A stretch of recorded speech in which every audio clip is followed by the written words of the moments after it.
Frères et sœurs, un grand bonjour à tous, que Dieu vous bénisse. Amen. En vérité, nous sommes heureux dans le Seigneur. Amen. La gloire du Seigneur, la manifestation de notre Dieu, nos cœurs sont remplis de joie, sont remplis de bonheur, sont remplis de réjouissance parce que ici, avec nous, la bénédiction de Dieu. Gloire au Seigneur. Amen. Parce que là où est notre sœur Maria-Louisa, là est la bénédiction de Dieu.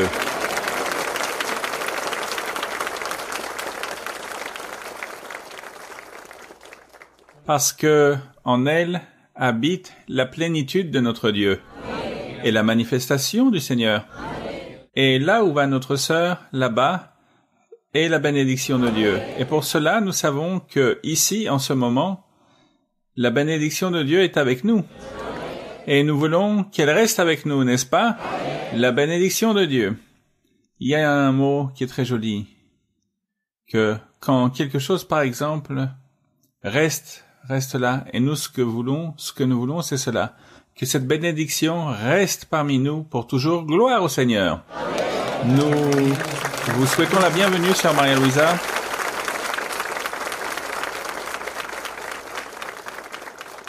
Aussi la bienvenue à notre frère Oscar Carrillo, notre sœur Perla.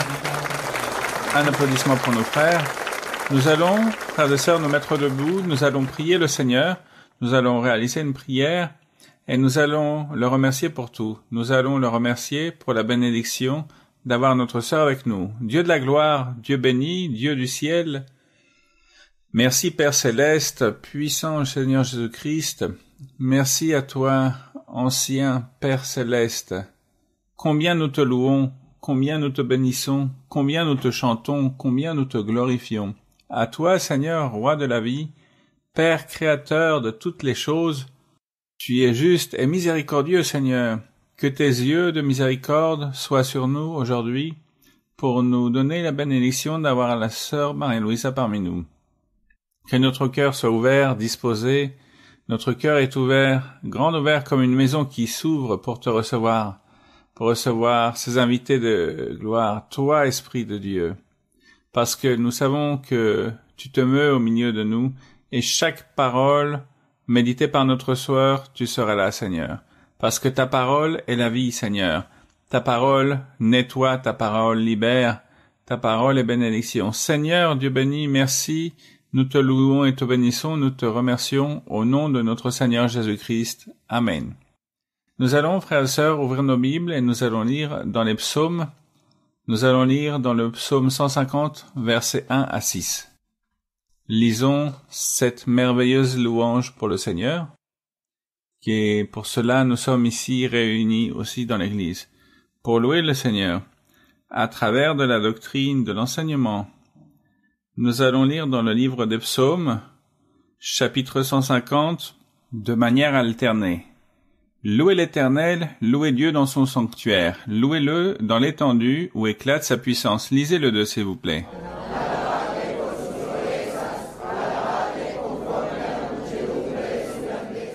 Louez-le au son de la trompette, louez-le avec le luth et la harpe.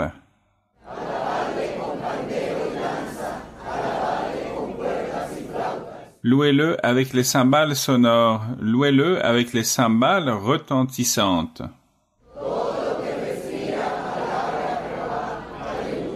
Alléluia, gloire au Seigneur. Asseyez-vous, frères et sœurs, s'il vous plaît. Et il est dit que tout ce qui respire loue le Seigneur. Nous avons les cieux, la terre, la mer, la plénitude, les abîmes, toutes les créatures, tout ce que Dieu a créé, mais nous, beaucoup plus, parce que nous avons été adoptés en tant que les fils de Dieu. Béni soit le nom du Seigneur. Nous allons chanter l'hymne 190, Saint, Saint, grand, éternel Seigneur. Hymne 190.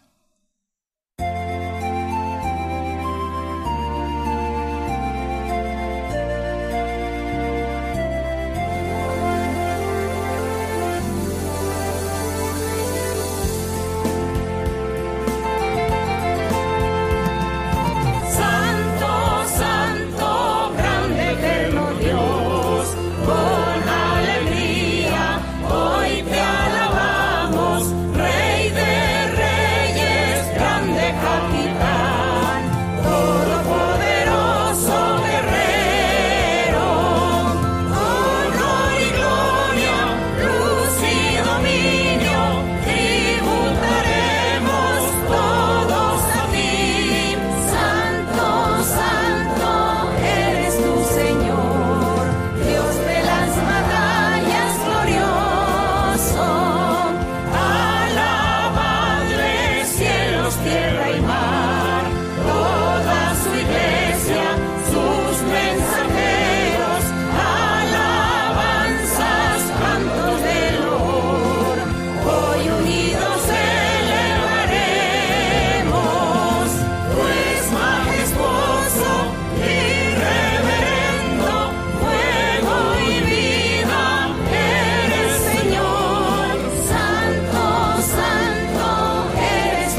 Que toute la gloire et la louange soient pour le Seigneur. Et regardez, quelle parole si belle. Je ne sais pas si vous avez pensé à cela. Saint, Saint, Saint, grand, éternel, Dieu, souverain, juste, incommensurable, auteur de tout bien, ancien de jour. Quelle parole si belle, n'est-ce pas? Et la Bible dit qu'il n'y a pas de langage ni de mots pour décrire cette grandeur de Dieu. Mais néanmoins, nous savons que le Seigneur lit ce qui est le plus important, et c'est le langage de ce que nous ne pouvons pas exprimer avec les mots, mais ce sont des sentiments du cœur. Gloire au Seigneur. Nous allons, frères et sœurs, chanter ce merveilleux hymne, le 222, Ô mon Christ.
Alléluia et gloire au Seigneur. Et nous Aimons le Seigneur. Nous aimons notre Seigneur Jésus-Christ. Il a donné sa vie pour nous. Son sang rouge, son sang précieux, il a versé pour nous montrer et nous ouvrir ce chemin du salut vers le Seigneur. Béni soit le nom du Seigneur. Comme il est beau le Seigneur, comme elle est grande la manifestation du Seigneur parmi nous. Et comme c'est beau de voir le Seigneur qui se manifeste de tant de manières dans l'Église et qui utilise de tant de manières notre sœur Maria-Louisa. Je veux vous rapporter un témoignage merveilleux du pouvoir de Dieu, d'une sœur. La maman de cette sœur souffrait pendant 4 ou 5 ans d'un problème dans son appareil digestif. Elle avait des ulcères qui lui causaient des perforations dans partie de son appareil digestif.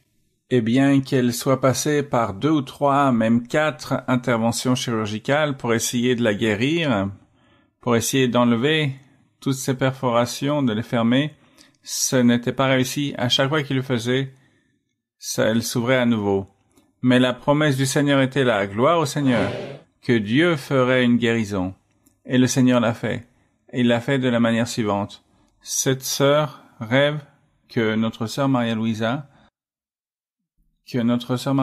était dans cet endroit et qu'elle passait à côté de la maman qui était malade et elle ne lui imposait pas les mains et donc la sœur se sentait triste mais la sœur ne lui a pas imposé les mains et comme elle ne lui a pas imposé les mains donc elle ne va pas guérir.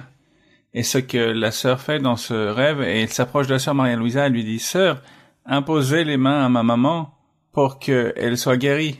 Et la sœur la regarde et lui dit: Et moi, pourquoi je veux lui imposer les mains si elle est déjà guérie?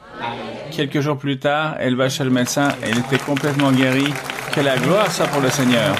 Que la louange soit pour le Seigneur, parce que Dieu le mérite. Dieu mérite les applaudissements, la gloire et l'exaltation. Et c'est pour cela que nous allons nous lever, nous allons chanter 2 cantiques au Seigneur. Chantons le cantique 44, La gloire est descendue. Cantique 44.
la louange soit toujours pour notre Seigneur.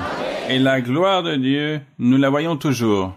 Parce que quand Dieu sonde nos cœurs, le cœur d'une personne, c'est la gloire du Seigneur. Quand Dieu nous parle et nous ouvre le cœur, c'est la gloire du Seigneur. Nous voyons des miracles, des prodiges, des signes. C'est la gloire du Seigneur. Et ce verset dans Isaïe qui dit « Nous verrons le roi dans sa beauté ». Et c'est ce que nous voyons ici dans l'église de notre Seigneur. Gloire au Seigneur! Chantons un cantique de plus pour recevoir notre sœur, le cantique 42. Nous chantons 42.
Béni et loué soit le nom du Seigneur.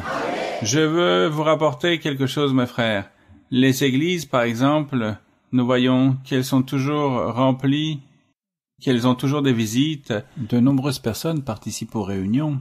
Mais en particulier, j'ai remarqué que les dimanches, quand la sœur Marie-Louise enseigne, dans nos enseignements du dimanche, l'église, elle n'est pas pleine, mais très pleine.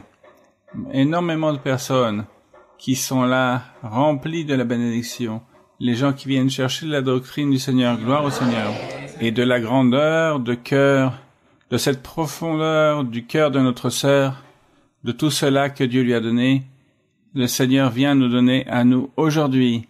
Nous allons recevoir notre sœur Maria-Louisa et que ce soit notre cœur ouvert et disposé, bonne terre, pour voir la doctrine, la bénédiction de Dieu. Que Dieu vous bénisse tous.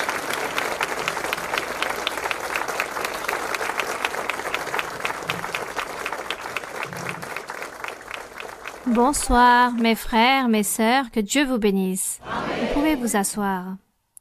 Je vous transmets de chaleureuses salutations et sachez que c'était mon plus grand souhait de venir aujourd'hui ici dans ce lieu, de pouvoir rendre visite à certaines âmes, qu'il s'agit 30, 40 ou 80 âmes.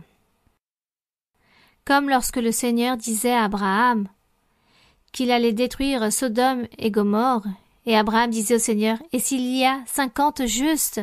Et le Seigneur répondait, « S'il y a 50 justes, je ne vais pas détruire la ville pour ces 50. » Et ainsi Abraham disait, « Et s'il y en a 40, 30, 20, jusqu'à combien il est arrivé ?»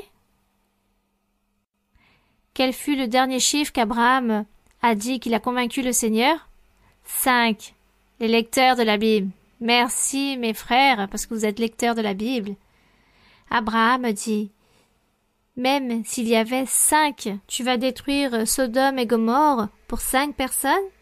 Et le Seigneur a répondu, s'il y en a 5, je ne vais pas détruire cette ville. Qu'observons-nous? La miséricorde de Dieu. Le Seigneur a dit qu'il fallait se remplir de miséricorde de toutes ces villes.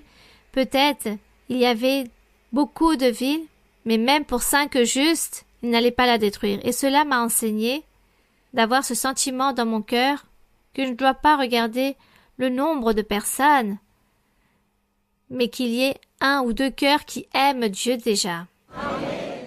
Et je rends grâce au Seigneur, au Roi.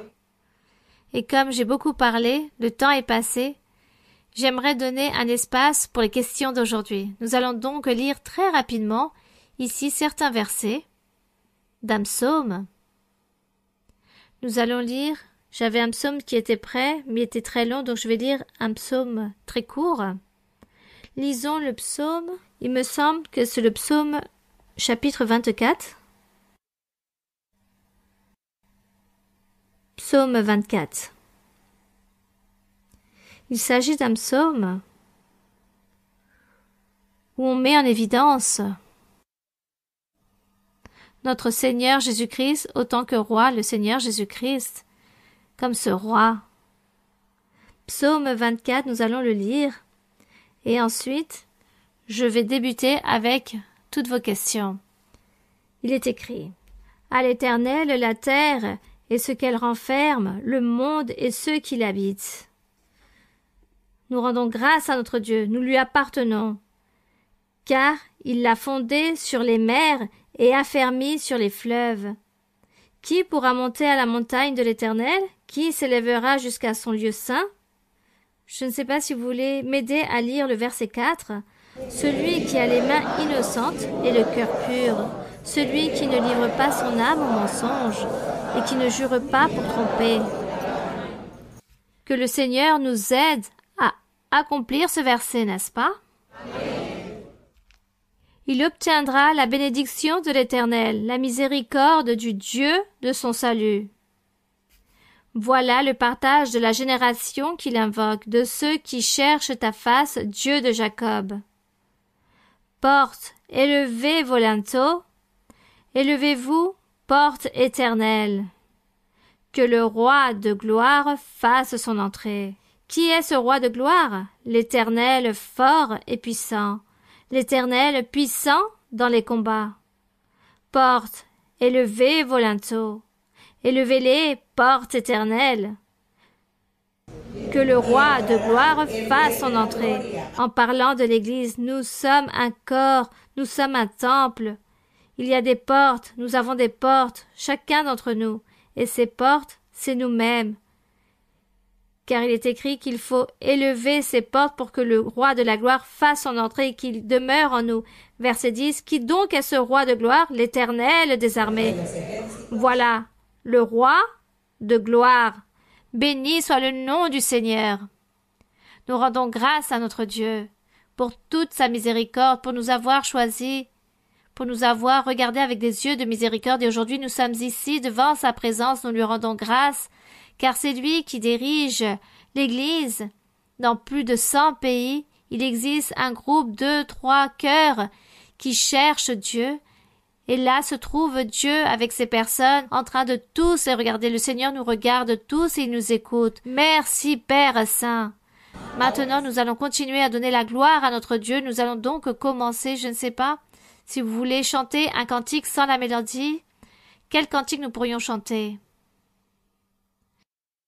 Grand est l'Éternel? Bon, très bien. Mais par contre, tu vas chanter avec moi car je ne le connais pas par cœur, ce cantique. Car ça fait longtemps que je n'ai pas chanté ce cantique. Grand est l'Éternel. Alors, si je me trompe, ne vous inquiétez pas, continuez. Grande es Jehová y muy digno de ser alabado en la ciudad de nuestro Dios, en su monte santo, hermosa provincia, es el gozo de toda la tierra.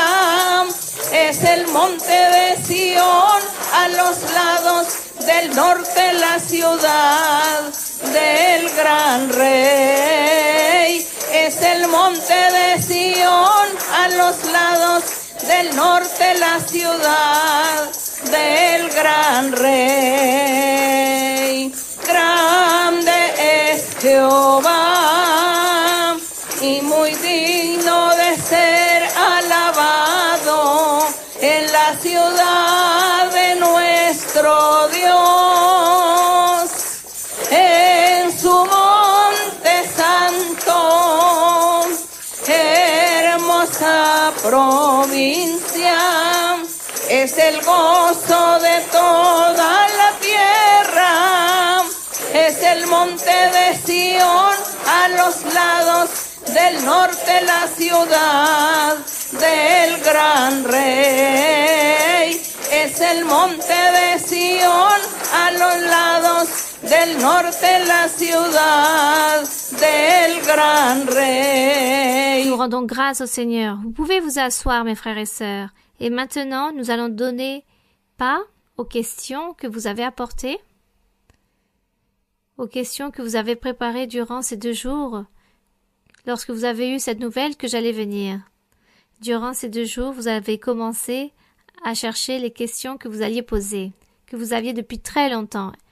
Et de toutes ces études bibliques que vous avez regardées, surviennent beaucoup de doutes. Alors, combien de micros il y a qui sont prêts? Ah, 2. Très bien, commençons. Bonsoir sœur, que Dieu vous bénisse. Amen. À vous et à toutes les personnes qui vous accompagnent. Je suis heureuse car c'est une promesse du Seigneur que je serai devant sa servante bien-aimée et je sais que vous amenez des bénédictions et surtout ici il y a la présence du Seigneur. Sœur, j'ai 2 questions et à la fois c'est comme si c'était une seule. C'est une question personnelle. Ça fait longtemps que je suis à l'église et je suis mariée depuis 13 ans et le Seigneur ne m'a pas encore donné des enfants. Depuis tant d'années, j'ai l'envie dans mon cœur de devenir marraine de ma nièce, mais je dois entrer dans une église de la religion traditionnelle. Quelles seraient les conséquences de Dieu contre moi? Je sens que ce n'est pas un péché de rentrer dans cette église et faire ces rituels. Bien. Je pense, ma sœur, qu'il n'est pas nécessaire que vous fassiez cela. Attendez le temps. Ne faites pas cela. Dans un sens, oui, vous faites bien de vouloir réaliser ce bienfait, mais d'un autre côté, le Seigneur va se remplir de zèle. Car si vous lisez ici dans l'Ancien Testament, je pense que vous devriez lire les livres de Moïse. Lisez et vous allez là apprendre lorsque le peuple d'Israël allait réaliser des alliances avec d'autres pays pour vénérer, non seulement pour vénérer, mais disons, lorsqu'ils pratiquaient tous ces rituels avec tous ces pays étrangers, avec leurs propres croyances, et le Seigneur s'irritait car il disait « Pourquoi on me remplit de zèle? Je leur ai toujours enseigné que je suis un Dieu d'esprit et vous devez me chercher et me suivre en esprit. Vous ne devez pas aller et réaliser des hommages, à vous prosterner ou à rendre des cultes à d'autres dieux. Le Seigneur s'est toujours irrité à cause de cela et a toujours châtié le peuple à cause de ceci. Et nous ne sommes pas absents de ce châtiment, car Dieu est le même, Dieu est esprit, et nous savons qu'il existe beaucoup de religions qui ont leur propre idole, leur propre Dieu, leur propre croyance, non seulement les religions traditionnelles, comme vous pouvez aujourd'hui le comprendre, mais il existe aussi en Inde, en Japon, beaucoup de religions remplies d'idoles, qui vénèrent des animaux, et tout ce genre de choses, et Dieu s'irrite à cause de cela. Donc Dieu est jaloux, et Dieu veut que chacun d'entre nous, maintenant que nous sommes arrivés sur la voie du Seigneur à la connaissance de la Bible, nous puissions poursuivre ce chemin spirituel. Et vous, attendez le moment, arrivera le jour où vous aurez l'opportunité de pouvoir tendre la main à quelqu'un, mais d'une autre façon, et non de cette manière, mais d'une autre façon. Car certes, vous faites un bien à quelqu'un, mais vous faites un mal, car Dieu ôtera des bénédictions, ou s'irritera contre vous, et vous ôtera et vous châtiera par le fait de faire un bien à une autre personne. Et nous ne voulons pas que Dieu nous ignore, mais qu'il soit toujours en train de nous accompagner de sa main. Oui, ma sœur, continuons. Bonsoir, sœur Maria Luisa. L'église de San Antonio s'embellit avec votre présence. Vous attendu avec beaucoup de joie et de bonheur. Merci, sœur. J'ai une question, sœur Maria Luisa, dans les livres d'Apocalypse, chapitre 14. Si vous me permettez, s'il vous plaît, sœur. Apocalypse 14. Oui, sœur.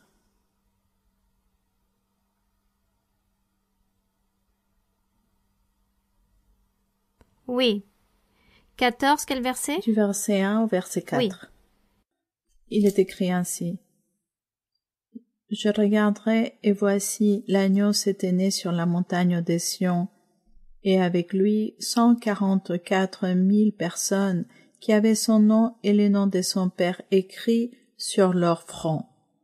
Et j'entendis du ciel une voix comme un bruit de grosses eaux, comme le bruit d'un grand tonnerre. Et la voix que j'entendis était comme celle des joueurs des harpes jouant de leurs harpes. Et ils chantent un cantique nouveau devant le trône et devant les 4 êtres vivants et les vieillards, et personne ne pouvait apprendre le cantique si ce n'est les 144 000 qui avaient été rachetés de la terre. Ce sont ceux qui ne sont pas souillés avec des femmes, car ils sont vierges. Ils suivent l'agneau partout où il va. Ils ont été rachetés d'entre les hommes comme des prémices pour Dieu et pour l'agneau. Sœur, ces versets ont beaucoup attiré mon attention car je pense que ces versets sont grandement magnifiques et ma question est dans le verset 4. Je souhaite vous demander, sœur, si ces hommes étaient des anges du Très-Haut qui ont été mis sur la terre ou étaient des hommes humains qui ont mis leur regard dans le Seigneur et voici pourquoi le Seigneur les appelle vierges et qui n'ont pas été contaminés. Bien, donc la réponse se trouve dans Matthieu 19, 12. Là se trouve la réponse de ce que la sœur est en train de demander. Matthieu 19, 12.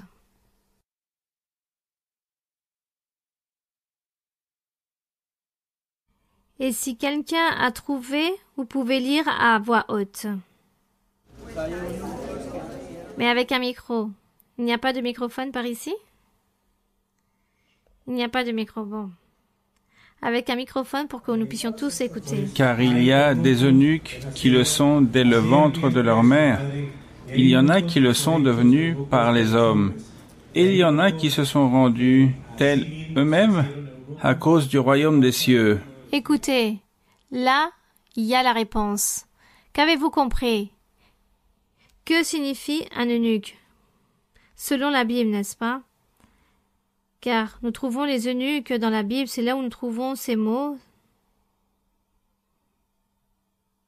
Par là-bas? Bon, on voit que vous n'avez pas lu la Bible, là-bas non plus. Comment? Ce sont des hommes qui sont nés de Dieu.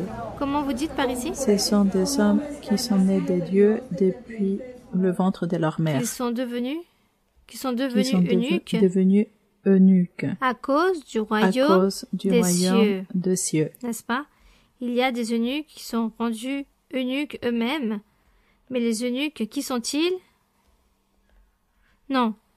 Je ne veux pas des réponses provenant des pasteurs, mais des croyants. Par ici, par ici. Vous n'avez pas lu la Bible. Bon, dans la Bible, on nous enseigne que les eunuques, il s'agit d'hommes qui n'ont aucun contact avec les femmes, n'ont aucune intimité avec les femmes. Donc, on parle d'eunuques. Dans l'ancien temps, il y avait des eunuques. Ici, dans la Bible, le Seigneur Jésus-Christ, nous étions en train de lire Matthieu combien? Matthieu 19, 12. Allez tous à Matthieu 19, 12 pour que vous puissiez apprendre, s'il vous plaît. Pour que vous puissiez apprendre. Bon, donc dans Matthieu, chapitre 19, du verset 12, ou dans le verset 10, ses disciples lui posèrent une question au Seigneur, au sujet de l'adultère, du divorce, de la séparation, au sujet des personnes qui se marient, qui ne se marient pas, et lorsqu'on se marie alors dans la vie éternelle, que va-t-il se produire? Si cette personne a eu 1, 2, 3 femmes, le Seigneur Jésus-Christ enseignait aux personnes au sujet de toutes ces questions, et les disciples, dans le verset 10, vous êtes tous prêts? Vous êtes dans le chapitre 19, verset 10. Donc dans le verset 10, il est écrit, ses disciples dirent au Seigneur, si telle est là la condition de l'homme à l'égard de la femme, il n'est pas avantageux de se marier. Car le Seigneur Jésus disait, il ne faut pas se divorcer. Celui qui se marie doit vivre toujours ainsi auprès de sa femme jusqu'au dernier jour, car cela déplaît au Seigneur que les personnes se séparent. Voici ce qui est écrit dans le verset 9. Je vous dis que celui qui répudie sa femme sauf pour infidélité, si l'épouse lui est infidèle et commet un adultère, alors sûrement à ce moment-là, le divorce est accepté, mais du contraire, non. Et qui en épouse une autre commet un adultère, celui qui se marie avec la répudiée ou l'infidèle commet un adultère. Et les disciples lui dirent, si telle est la condition de l'homme à l'égard de la femme, il n'est pas avantageux de se marier. Donc ils ont dit, ne vaut mieux pas se marier, car si vous continuez à vivre ainsi, si on ne peut pas s'en éloigner, alors ne vaut pas se marier. Donc le Seigneur Jésus leur a répondu, afin que cela n'est pas convenable de vous marier, alors rendez-vous eunuque. Vous devriez ne plus avoir cette nécessité, mais si vous avez ce besoin, alors vous devez vous marier. C'est pourquoi le Seigneur leur dit, il leur dit, tous ne comprennent pas cette parole, de vivre cette situation, de vivre toute la vie sans pouvoir se marier ou d'avoir une femme à ses côtés. C'est pourquoi le Seigneur répond dans le verset 12. Il y a donc des eunuques qui le sont dès le ventre de leur mère, car ils n'auront jamais ce contact auprès d'une femme. Mais il y a aussi des eunuques qui sont devenus par les hommes.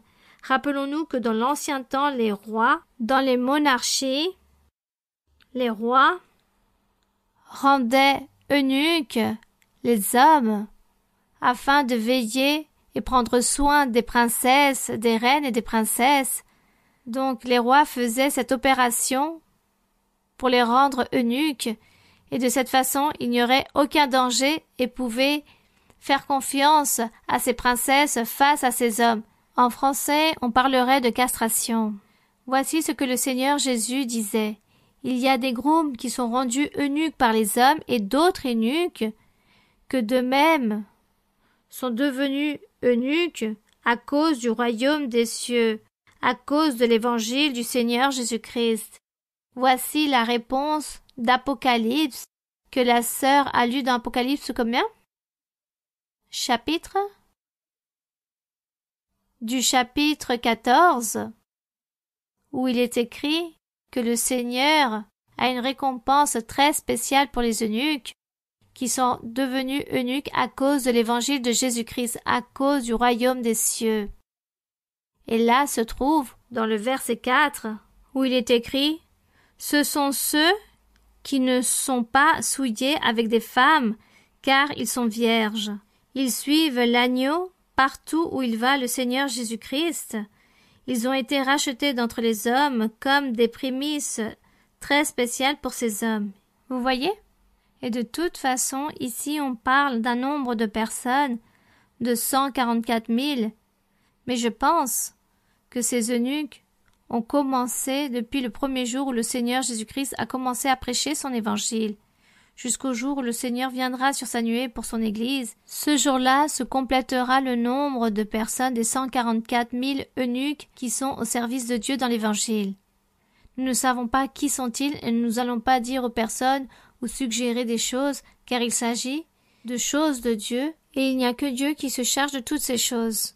Mais si la Bible le raconte, c'est parce que cela existe et cela continuera à exister. J'espère que c'est clair pour vous tous. Très bien. Cela me rend très heureuse. Continuons. Continuons? Oui, mon frère? Bonjour ma sœur, que Dieu vous bénisse. Je voulais vous partager une révélation que Dieu m'a faite il y a 10 ans, à peu près. Quand je suis arrivé à l'église, je ne comprenais pas beaucoup qui était la sœur Maria Luisa, ni ce qu'elle faisait. Et j'ai lu la Bible. Quand j'ai lu dans Exode 34, le verset 10, l'Éternel répondit, « Voici, je traite une alliance. Je ferai, en présence de tout ton peuple, des prodiges qui n'ont eu lieu dans aucun pays ni chez aucune nation. Tout le peuple qui t'environne verra l'œuvre de l'Éternel, et c'est par toi que j'accomplirai des choses terribles. » À ce moment donné, j'ai arrêté de voir ma sœur, et au milieu de cette obscurité, une figure est émergée, une figure en diamant. Qui était vous? C'était vous. Et là, j'ai compris que vous êtes ici par le Seigneur. Et ainsi, le Seigneur m'a enseigné à vous aimer.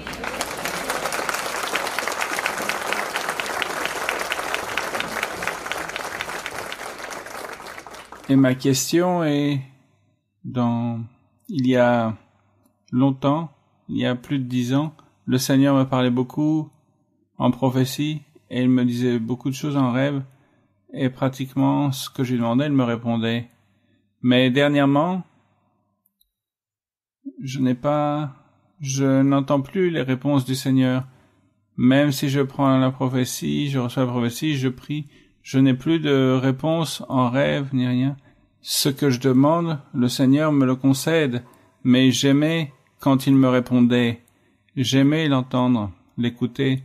Et une de ces preuves qu'il m'écoute, c'est qu'il n'y a pas longtemps, je le clamais pour que vous veniez ici, parce que quand vous venez, l'Église reçoit beaucoup de bénédictions. Donc ma question est, si je dois faire quelque chose ou arrêter de faire quelque chose pour que le Seigneur, à nouveau, même si je sais qu'il m'entend, j'aimerais l'entendre à lui. Bien, donc il faut continuer à lui insister, il faut persévérer. À ce sujet, il faut toujours demander au Seigneur les choses spirituelles qui nous révèlent, qui nous enseignent, qui nous dirigent, qui nous guident dans ce droit chemin. Il faut toujours insister en toutes ces choses et continuer de l'avant.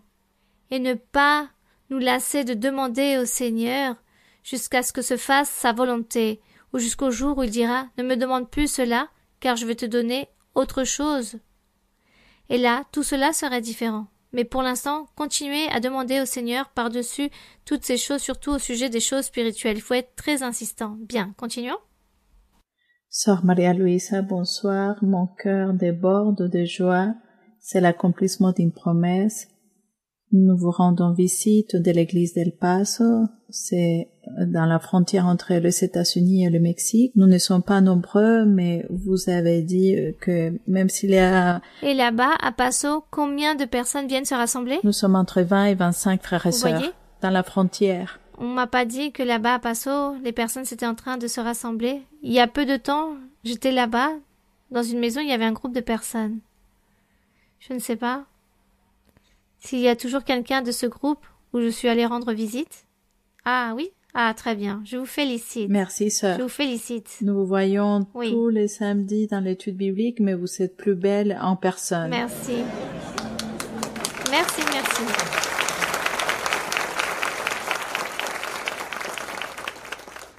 Sœur, j'ai une question dans la Bible, dans les livres de Jacques. Jacques, chapitre 4, verset 11. Livre de Jacques, chapitre 4. Oui, ma sœur. Il est écrit ainsi, ne parlez. 4, 11. Oui, sœur. Il est écrit ainsi, ne parlez point mal les uns des autres, frères. Celui qui parle mal d'un frère ou qui juge son frère parle mal de la loi et juge la loi. Or, si tu juges la loi, tu n'es pas observateur de la loi, mais tu en es juge. Un seul est législateur et juge, c'est celui qui peut sauver et perdre. Mais toi, qui es-tu qui juge le prochain? La sœur Maria Luisa, dans une étude biblique, nous a dit que nous devons faire une liste de nos défauts, de nos faiblesses et commencer à barrer ce que nous pouvons déjà surmonter. Bon, et j'étais un peu préoccupée parce que pour moi, ça a été difficile de comprendre que tous les péchés sont pareils pour les seigneurs. Donc je me disais, mais pourquoi quelqu'un qui va voler ou tuer quelqu'un est pareil que moi, que par exemple quand je suis au travail, j'aime pas comment mon chef agisse, je parle mal de lui. Donc je pense que la faiblesse la plus grande sur la terre est celle-ci. J'aimerais bien que vous nous parliez de celle-là, de juger dans la tête. Bon, disons que la sœur établit un exemple de son chef dans son travail, d'avoir cette personne sûrement ne vient pas à l'église.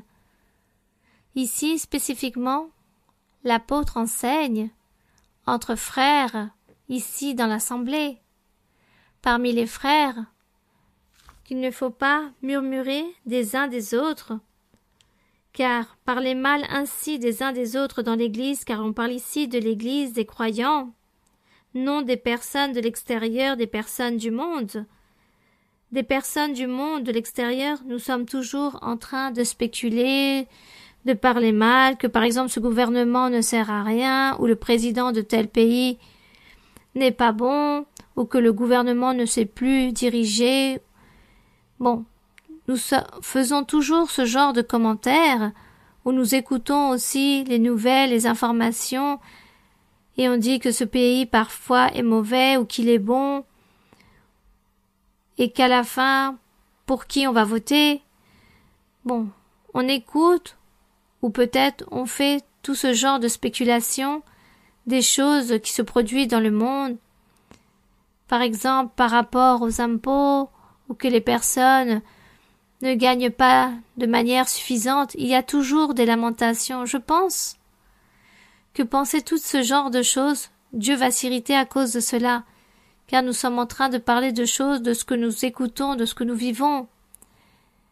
Donc on commence à analyser, à réfléchir, et on dit que toutes ces personnes vivent sans Dieu, et comme elles gouvernent sans Dieu, alors elles ne réussissent pas dans tout ce qu'elles font, peu importe le pays.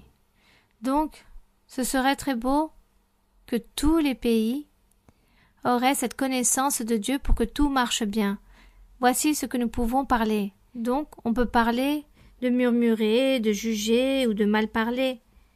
Mais ici, à l'intérieur de l'assemblée, nous sommes en train de prier les uns pour les autres. Nous sommes en train d'imposer les mains, en train d'administrer le don de la prophétie. Donc, le Seigneur se déplaît que nous sommes toujours en train de parler mal, que nous sommes en train de critiquer, de murmurer, ou de réaliser des commérages, ou de lancer des calomnies, des injures sur certaines personnes, ou de rendre de faux témoignages sur les autres personnes. Donc la vie spirituelle de la personne se souille. Et tout cela déplaît à Dieu, et le Saint-Esprit s'éloigne de nous. Et il nous mettra plus à son service correctement par le fait de toujours être mêlé de la vie privée ici des croyants, par le fait qu'il s'agit d'un peuple petit. En comparaison du monde, il s'agit d'un petit nombre de personnes où nous venons nous rassembler pour louer Dieu. Donc, nous sommes en train de nous voir chaque jour et nous devenons donc une famille de Dieu. Nous devenons tous des frères et sœurs en le Seigneur. Et si nous sommes mêlés à toutes ces critiques, à nous juger les uns les autres, cela déplaît au Seigneur, car le Seigneur va dire « Comment cela se fait-il, vous qui êtes mes fils, des frères et sœurs ? Vous vivez en train de faire toutes ces choses mauvaises. Voici ce qui déplaît à Dieu, et Dieu veut que nous éloignions de toutes ces choses et que plutôt nous respections, que nous prions si nous n'arrivons pas à comprendre quelque chose, ou peut-être notre pasteur a dit quelque chose ou a enseigné quelque chose et je suis en désaccord, alors je vais prier ou je vais parler directement avec lui en disant je n'ai pas compris ceci, cela ou je ne suis pas en accord avec cela. Il me donnera une explication ou je prierai à Dieu pour mon pasteur pour que les choses s'arrangent, pour que tout s'améliore, mais à aucun moment je veux être une personne qui soit en train de parler mal ou qui n'est pas conforme dans l'assemblée, car tout cela déplaît à Dieu. Voici la manière correcte de comment nous devons nous comporter à l'intérieur de l'assemblée. Que nous puissions tous nous aimer et prier les uns pour les autres. C'est cela. Bien, continuons. Bonjour, sœur. J'ai une question dans la Genèse, chapitre 5, verset 24, qui dit « Enoch marcha avec Dieu, puis il ne fut plus, parce que Dieu le prit. » Et dans la seconde des rois, chapitre 2, verset 11, comme il continuait à marcher en parlant, voici un char de feu et des chevaux de feu les séparèrent l'un de l'autre, et Élie et Élisée. Exactement. Et Élie monta au ciel dans un tourbillon. Je comprends que seulement dans la Bible, on parle de deux personnes qui ne sont pas mortes, qui n'ont pas vu la mort. C'est Enoch et Élie. Mais j'ai une confusion aussi avec Melchisédek parce que lui aussi, d'après la Bible, il n'a pas de généalogie sans début, sans fin. Melchisédek était le même Seigneur Jésus-Christ. C'était le Seigneur Jésus-Christ. Donc Melchisédek fut une personne qui est apparue au moment avec Abraham, mais c'était le Seigneur Jésus-Christ. Et jusqu'à ce moment-là, il est devenu une matière pour être avec Abraham, mais anciennement, le Seigneur Jésus-Christ a travaillé comme l'ange de l'Éternel. Lorsque nous lisons dans l'Ancien Testament, l'ange de l'Éternel était le Seigneur Jésus-Christ. Car le Seigneur Jésus-Christ l'a enseigné lorsqu'il prêchait, il disait qu'il était déjà avec le peuple d'Israël et que personne n'en s'était rendu compte. Personne avait remarqué que Jésus marchait avec le peuple. Donc Melchisédek était le même Seigneur Jésus-Christ. Oui. Ma question est donc, sœur, pourquoi Enoch et Élie ont été élevés par le Seigneur sans voir la mort, et pourquoi? Ainsi que Moïse, car il est écrit que Moïse, personne n'a su, le peuple d'Israël n'a jamais su où est mort Moïse et où était son sépulcre, juste Jésus s'est chargé de lui. Oui, Moïse. Et donc ma question est, pourquoi Marie et José, qui ont été les parents de Jésus sur la terre, eux sont morts? Eh bien, parce que notre Dieu n'était pas si intéressé dans les familles, mais il était intéressé en un seul personnage. Enoch fut un patriarche et il a fait la volonté de Dieu. Il a plu tellement à Dieu qu'il a marché avec Dieu et qu'il n'a pas vu la mort. Moïse aussi, Dieu fut le seul qui s'est chargé de Moïse. On ne sait pas que s'est-il produit avec Moïse. Il a disparu. Les fils d'Israël, le peuple d'Israël disent qu'ils l'ont cherché mais qu'ils ne l'ont jamais trouvé. On n'a jamais su que s'est-il produit avec Moïse. Il a annoncé qu'il allait partir de ce monde, mais personne n'a jamais su de lui. Moïse fut un personnage, le prophète de Dieu, et autant que symbole ou représentation plutôt du Seigneur Jésus-Christ, autant que prophète. Ensuite, le Seigneur Jésus-Christ, le personnage, cette personne importante, le Sauveur, le Messie, il est logique qu'il est monté au ciel devant plusieurs 500 témoins. Donc les autres personnes furent des instruments dans la main de Dieu, par exemple comme Jean-Baptiste aussi. Il s'agissait d'un grand personnage, d'un grand prophète, il est mort aussi. Et nous voyons que Dieu avait choisi certaines personnes, il avait élu certaines personnes en particulier. Le Seigneur Jésus était le Sauveur, le Fils de Dieu, qui est devenu chair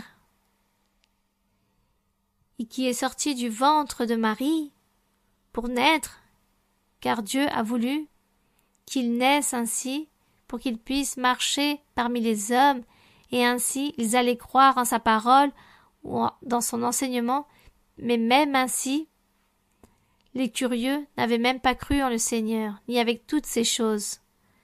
Et par le fait d'être ce personnage si important.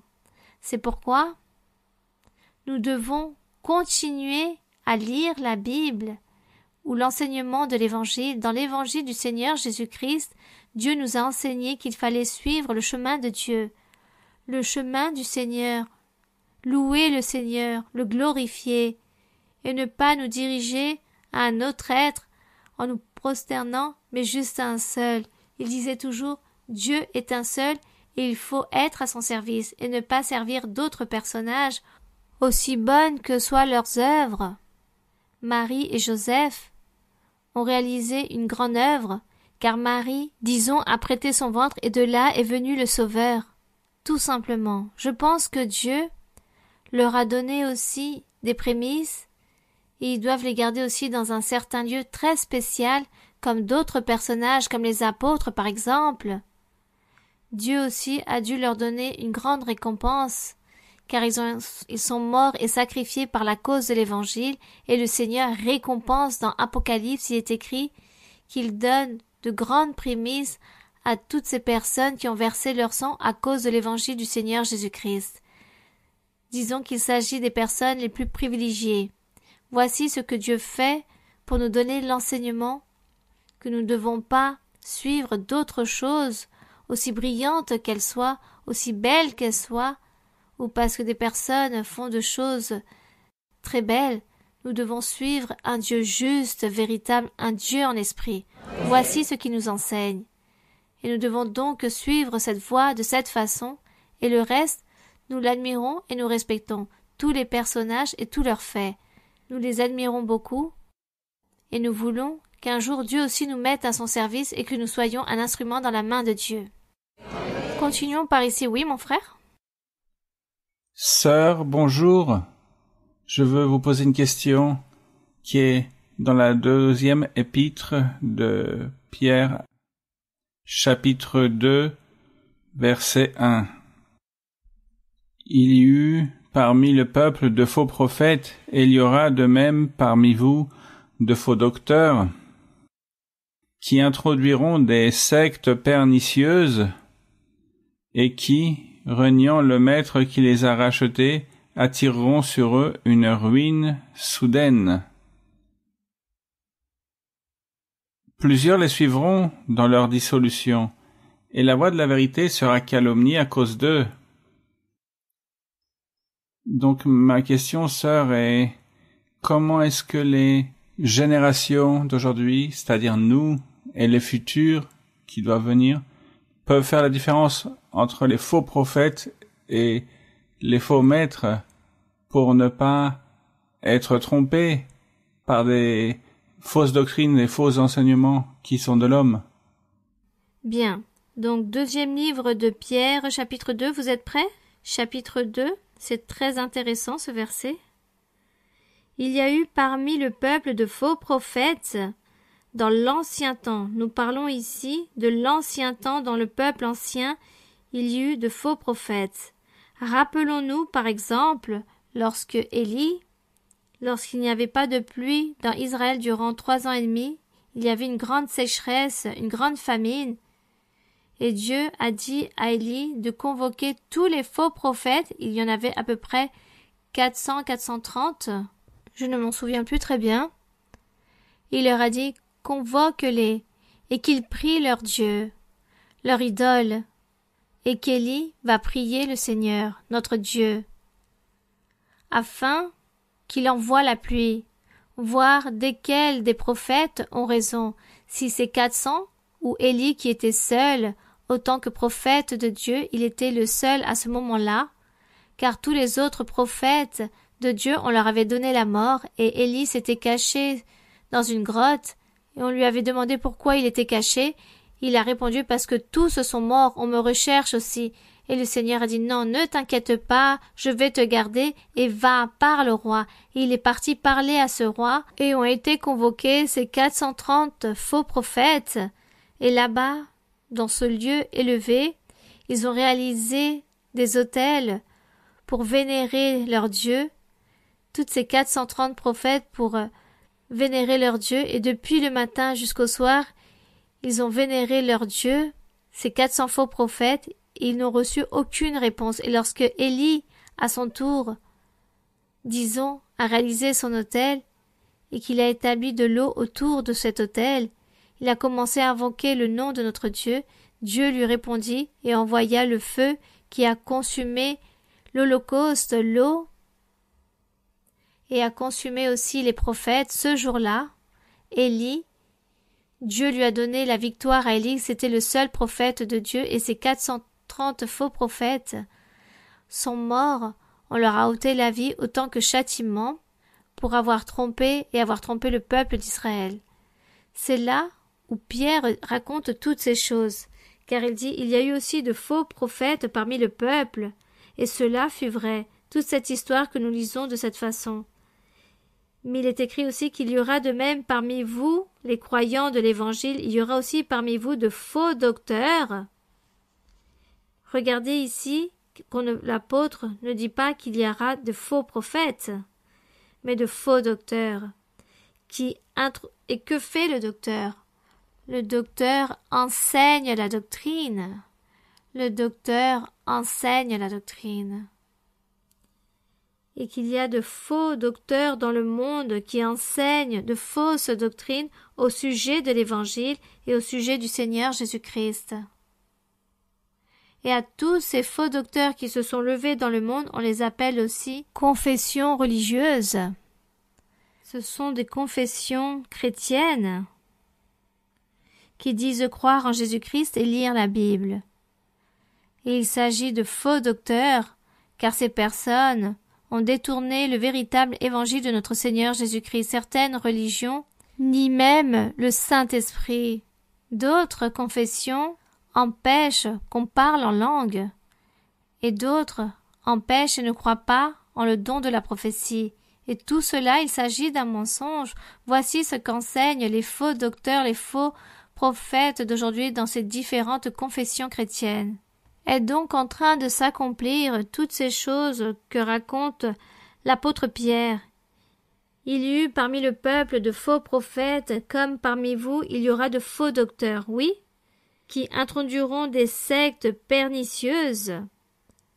Il y a d'autres confessions qui disent que le Seigneur Jésus-Christ est déjà venu, d'autres qui enseignent que juste 144 000 personnes vont être sauvées, mais personne d'autre, jusqu'à 144 000 personnes. Donc du Seigneur Jésus jusqu'au jour d'aujourd'hui, je pense que tous ces chiffres ont été dépassés. Donc qu'est-ce que nous faisons ici? Nous sommes en train de perdre notre temps?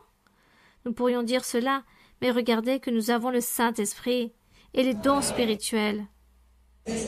Alors ce n'est pas ce que ces faux docteurs enseignent, qu'il s'agit juste de 144 000 personnes qui vont être sauvées. Tout cela est un mensonge.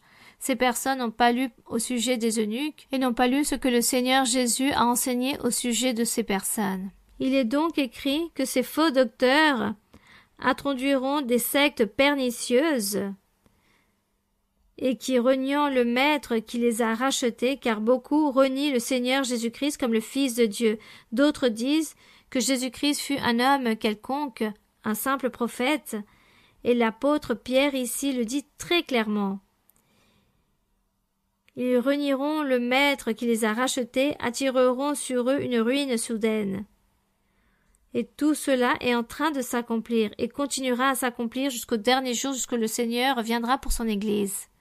Et nous ici, nous sommes avec le Saint-Esprit, avec notre Dieu qui nous enseigne, qui nous dirige. Il est notre docteur parfait qui nous enseigne toutes les choses.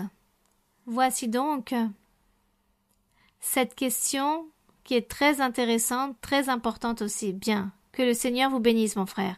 La toute dernière question d'aujourd'hui. Sœur, bonjour. Bonsoir, excusez-moi, sœur. Je suis un peu nerveuse depuis ce matin. Moi aussi, j'avais ce même sentiment, mais maintenant, ça va mieux. Oui, moi aussi, je vais mieux, bien. Sœur. Oui, ma sœur. D'abord, je souhaiterais donner la gloire et l'honneur à notre Dieu parce que lui, dans sa grande miséricorde, il me disait à travers sa prophétie que je serais en face de vous et qu'il me permettrait d'être libéré à travers vous et que il me permettrait à travers ses réponses comprendre des parties de la doctrine qui attire à ma curiosité. Avec beaucoup de respect, si vous me permettez, sœur, avant de poser cette question, sans vouloir être effrontée, connaissant les grands soutiens que tu vous donnes, je préfère ne pas rentrer dans des détails par prudence, tenant compte le temps étant considéré envers les plus petits. Je souhaite profiter de cette opportunité pour demander au Seigneur qui me donne dans sa grande pitié la miséricorde qu'il a eue envers la femme de Canaan et l'homme lunatique. Ma question se base sur un verset de la Bible, car il y a des choses dans la doctrine et dans l'Évangile qui attirent mon attention. Sœur, s'il vous plaît, enseignez-moi, corrigez-moi, parce que je ne sais pas si je comprends. Dans le livre de Matthieu, chapitre 17, du verset 14 au verset 21, il est écrit que après la transfiguration, notre Seigneur Jésus-Christ guérit un homme lunatique. Ma question est uniquement dans le verset 21, mais si vous me permettez, je lirai Matthieu, chapitre 17, du 18 au verset 21. Et il est écrit ainsi: Je sus parla sévèrement au démon qui sortit de lui, et l'enfant fut guéri alors même. Alors les disciples s'approchèrent de Jésus et lui dirent en particulier: Pourquoi n'avons-nous pu chasser ces démons? C'est à cause de votre incrédulité, leur dit Jésus. Je vous le dis en vérité, si vous saviez de la foi comme un grain de sénévé, vous diriez à cette montagne: Transporte-toi d'ici là, et elle se transporterait, rien ne vous serait impossible. Mais cette sorte de démon ne sort que par la prière et par les jeûnes. Ma question est basée sur le dernier verset.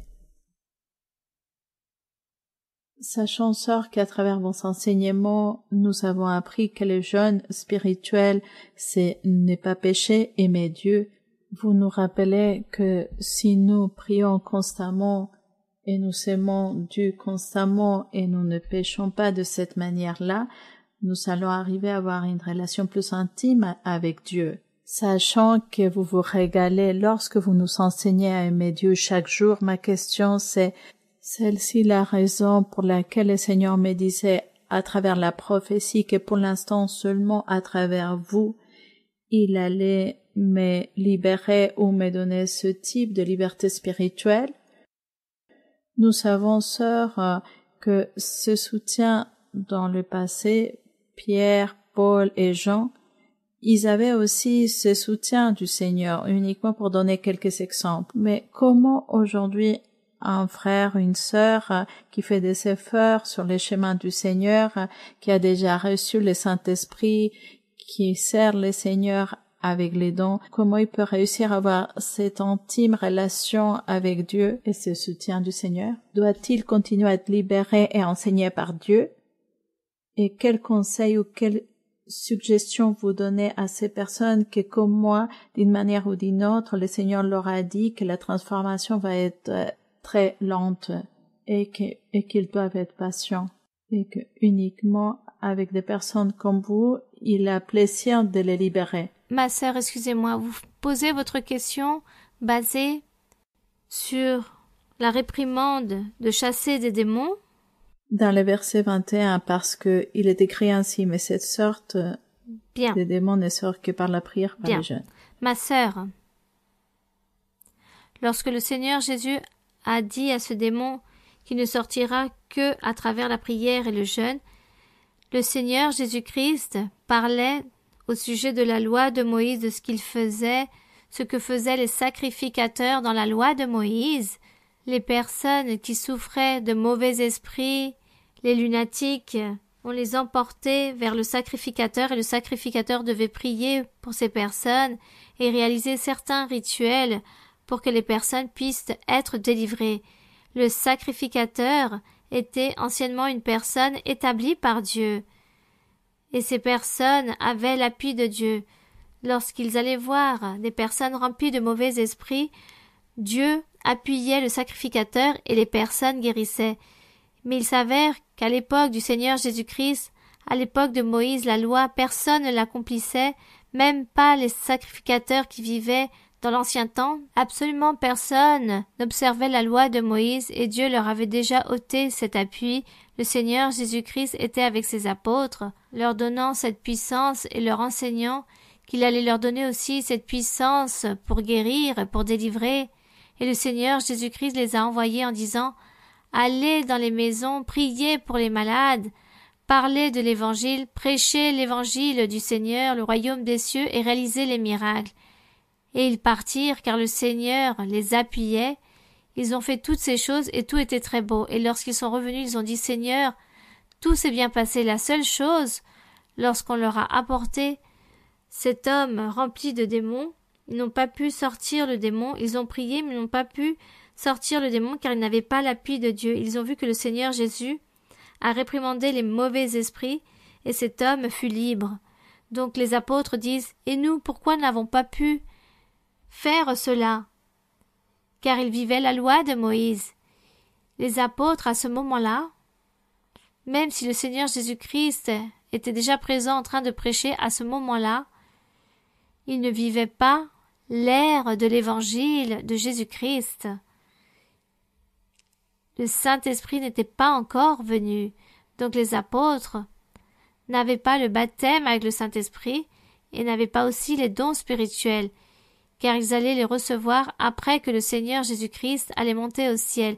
Mais comme le Seigneur était là avec eux sur la terre, ils devaient se comporter avec la loi de Moïse. Et la loi de Moïse apparemment leur enseignait que pour prier pour ces personnes malades ou pour délivrer les personnes qui étaient remplies de démons, qu'il fallait réaliser un jeûne, beaucoup prier et vivre une vie droite, juste. C'est pourquoi le Seigneur Jésus a critiqué les apôtres en disant « Cette génération de démons, cette sorte de démons que possédait cet homme, il faisait référence au mauvais esprit que possédait cet homme. » Et c'est pourquoi le Seigneur disait que ces esprits, ces mauvais esprits étaient si forts qu'ils ne pouvaient être délivrés qu'à travers un jeûne, et les anciens et les sacrificateurs devaient tous marcher correctement devant Dieu pour délivrer ce genre de démons. C'étaient des démons d'une catégorie très grande. C'est pourquoi le Seigneur a expliqué aux apôtres, car le Seigneur Jésus a bien réprimandé ce démon et il est parti. Et les apôtres demandent « Mais pourquoi ?» Et le Seigneur répond « Cette sorte de démon ne sort que par la prière et par le jeûne. Et comme vous n'avez pas jeûné, vous n'avez pas prié, vous n'êtes pas préparé pour ce genre de choses. C'est pourquoi ce démon n'est pas sorti de cet homme. Mais ne vous inquiétez pas qu'arrivera le jour que cela va se produire. » Alors que s'est-il passé? Le Seigneur Jésus est monté au ciel, il a envoyé le Saint-Esprit. Les personnes ont reçu le Saint-Esprit, c'est ce que nous sommes en train de lire dans Actes. Et nous avons pu voir comment Dieu a appuyé tous les apôtres. Lorsqu'il est écrit que les personnes recevaient la guérison ou que les mauvais esprits étaient chassés, donc on n'avait plus besoin de réaliser un jeûne, car Dieu leur avait donné déjà ce don, le don de chasser les démons, le don de réaliser des miracles, des prodiges, des guérisons. Ils avaient déjà les dons spirituels. Mais à l'époque de Jésus-Christ, les apôtres n'avaient pas cela, ils devaient vivre sous le régime de la loi de Moïse à travers un jeûne. C'est pourquoi, aujourd'hui, nous n'avons pas besoin de jeûner tant de fois, car si on jeûne tant, il y a des personnes qui disent « je vais réaliser un jeûne » et s'abstiennent de manger durant toute la journée. Mais il s'avère que dans leur cœur, il y a les rancunes, l'orgueil, la vanité, le mensonge, les conflits, les difficultés, les irritations, la colère, tout se trouve là. Alors à quoi sert le jeûne? Absolument rien. Dieu n'accepte pas un jeûne de cette façon. Dieu veut que la personne se repentisse, vit une vie droite, sainte, juste devant Dieu. Et de cette façon, donc Dieu pourrait voir avec de bons yeux ce jeûne. Donc aujourd'hui, le plus important, c'est changer, avoir un changement de vie, changer du mauvais côté vers le bon côté et vivre constamment dans la sainteté. C'est ce qu'il y a de plus important. C'est pourquoi nous ne parlons pas tant de jeûne, même s'il y a des personnes qui veulent réaliser un jeûne, et je leur dis oui, réaliser un jeûne, personne ne vous l'interdit. Mais regardez les résultats. Dieu vous a répondu à votre jeûne, oui ou non. Voici ce qu'il faut regarder. Bien.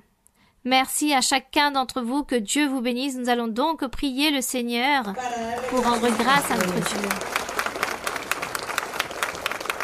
Nous allons donc prier pour tous nos besoins, mais aussi pour toutes les nécessités et les souhaits que vous portez dans votre cœur, et demander au Seigneur aussi pour les maladies physiques, les maladies du corps.